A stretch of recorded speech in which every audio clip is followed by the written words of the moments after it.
Hello दोस्तों आज हम लोग एक्टिव वॉइस से पैसिव वॉइस को बदलने के लिए कुछ नियम के बारे में जानेंगे। तो दोस्तों आइए देखते हैं रूल नंबर 1। दोस्तों सर्वप्रथम एक्टिव वॉइस से पैसिव वॉइस बनाते समय हम सब्जेक्ट को ऑब्जेक्ट के स्थान पर तथा दोस्तों ऑब्जेक्ट को सब्जेक्ट के स्थान पर रखते हैं। जैसे दोस्तों सब्जेक्ट अगर आई हो तो ऑब्जेक्ट के फॉर्म में दोस्तों मी लिखते हैं। सी का ऑब्जेक्टिव फॉर्म दोस्तों हर, यू का ऑब्जेक्टिव फॉर्म दोस्तों यू ही होता है और इट का इट। ऐसे ही दोस्तों वी को हम लोग अस लिखते हैं, ही को हिम लिखते हैं, दे को देम लिखते हैं। तो दोस्तों सबसे पहले हम लोग एक्टिव वॉइस से पैसिव वॉइस बनाते समय सब्जेक्ट को ऑब्जेक्ट के स्थान पर तथा ऑब्जेक्ट को सब्जेक्ट के स्थान पर रखते हैं। और दोस्तों यहाँ पे सब्जेक्ट का ऑब्जेक्टिव फॉर्म आपने देख ही लिया। आई का मी, सी का हर, यू का यू ही हो जाएगा, इट का इट और वी का अस और ही का है। दोस्तों रूल नंबर सेकंड, दोस्तों जो हम लोग ऑब्जेक्ट लिखते हैं उसके साथ हम लोग बाई का यूज करते हैं। दोस्तों हम बाई का यूज करके सब्जेक्ट को ऑब्जेक्ट के स्थान पर रख देंगे। जैसे दोस्तों आई है, अगर इसको हम सब ऑब्जेक्ट के स्थान पर रखेंगे तो बाई में लिखेंगे। आई का ऑब्जेक्टिव फॉर्म दोस्तों मी होता है और इसके साथ हम लोग बाई का यूज करेंगे। सी का ऑब्जेक्टिव फॉर्म हर, इसके साथ हम लोग बाई का यूज करेंगे। रूल नंबर 3 दोस्तों देखते हैं। दोस्तों पैसिव वॉइस में हमेशा वर्ब का थर्ड फॉर्म यूज किया जाता है। पैसिव वॉइस में दोस्तों हमेशा वर्ब का थर्ड फॉर्म यूज किया जाता है।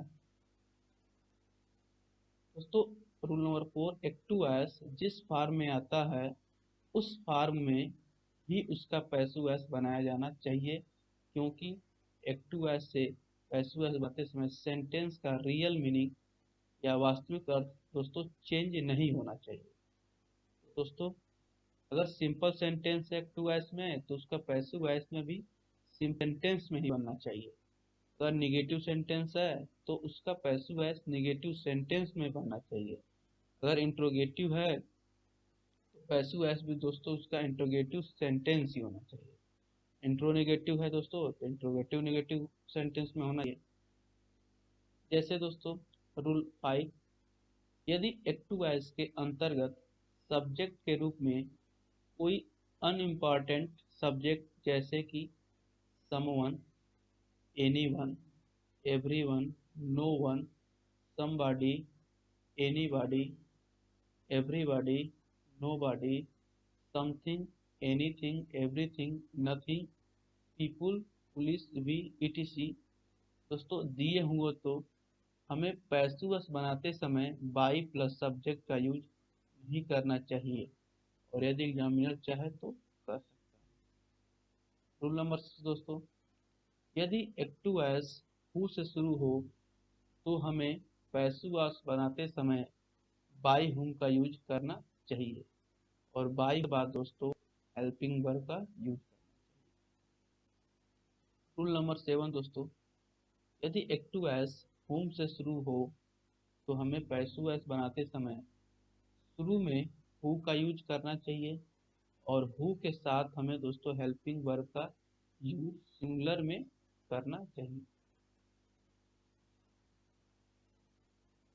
दोस्तों आइए सबसे पहले हम लोग प्रेजेंट टेंस का पैसिव वॉइस बनाने के लिए सीखते हैं।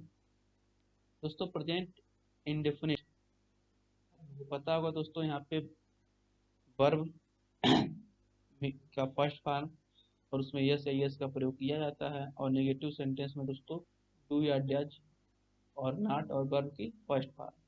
दोस्तों इसका अगर पैसिव वॉइस बनेगा तो इज एम आर का यूज करेंगे वर्ब के फॉर्म में और वर्ब का थर्ड फॉर्म यूज करते हैं पैसिव वॉइस में कोई भी सेंटेंस हो। और इंट्रोगेटिव नेगेटिव सेंटेंस में दोस्तों इज एम आर होगा और प्लस इसमें नॉट जोड़।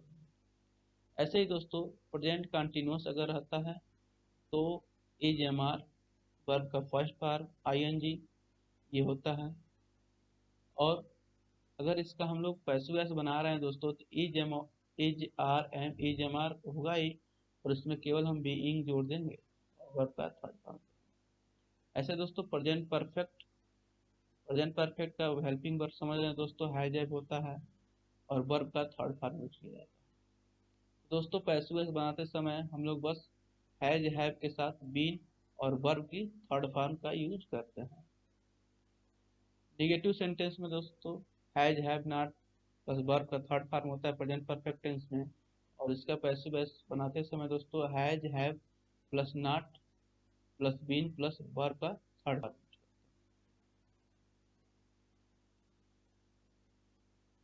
ऐसे दोस्तों पास्ट टेंस का पैसिव वॉइस बनाना है तो दोस्तों पास्ट इंडेफिनिट का हम लोग जानते हैं कि वर्ब जो यहाँ पे हेल्पिंग वर्ब होता है दोस्तों सेकेंड फॉर्म होता है, वर्ब का सेकेंड फॉर्म यूज होता है। और अगर नेगेटिव सेंटेंस है तो दोस्तों डिड नॉट और वर्ब की फर्स्ट फॉर्म का यूज किया जाता है। तो दोस्तों अगर एक्टिव एस पास्ट इंडेफिनिट है और उसका पैसिव वॉइस बनाना है दोस्तों, तो अगर सेंटेंस अफर्मेटिव है तो वाज वर्ब का यूज करते हैं और वर्ब में थर्ड फॉर्म का यूज करते हैं। अगर सेंटेंस दोस्तों नेगेटिव है तो was verb plus not plus verb का थर्ड फॉर्म यूज करते हैं। ऐसे ही दोस्तों पास्ट कंटिन्यूअस, अगर पास्ट कंटिन्यूअस है तो दोस्तों हम लोग को पता रहना चाहिए कि पास्ट कंटिन्यूअस की अफर्मेटिव सेंटेंस में वर्ब क्या यूज होता है, हेल्पिंग वर्ब।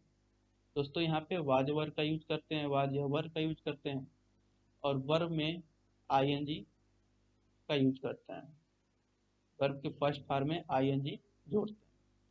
अगर इसका दोस्तों पैसिव वॉइस बनाना हो अफर्मेटिव का, पास्ट कंटिन्यूअस टेंस के अफर्मेटिव सेंटेंस का अगर हम लोग को पैसिव वॉइस बनाना हो दोस्तों, तो was verb plus being plus verb का थर्ड फॉर्म यूज करते हैं।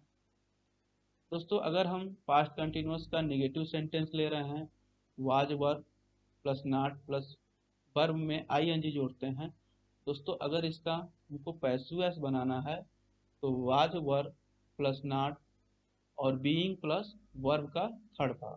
दोस्तों यहाँ पे देख रहे हैं कि कंटिन्यूअस सेंटेंस में बीइंग का यूज किया जा रहा है।